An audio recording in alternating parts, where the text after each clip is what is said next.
আমরা জানি যে ইউরিনে সাধারণত প্রোটিন পাওয়া যায় না। যদি ইউরিনে প্রোটিন উপস্থিত থাকে সেটাকে প্রোটিনিউরিয়া বলে। প্রোটিনিউরিয়া অনেক সময় আর্লি কিডনি মার্কার হতে পারে, মানে early marker for kidney disease. কখনো কখনো ক্রনিক কিডনি ডিজিজ বা সিকেডি যাদের আছে তাদের ইউরিনে প্রোটিন নাও পাওয়া যেতে পারে।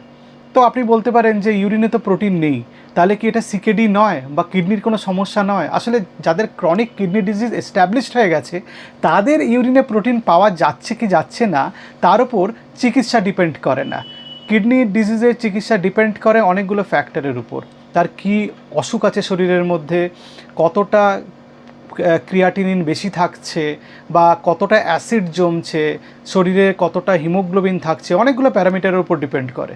সুতরাং যদি কিডনির অসুখ হচ্ছে কিনা জানতে চান, ইউরিনের প্রোটিনটা একবার পরীক্ষা করবেন। অনেক সময় ইউরিনের অ্যালবুমিন ক্রিয়াটিনিন রেশিও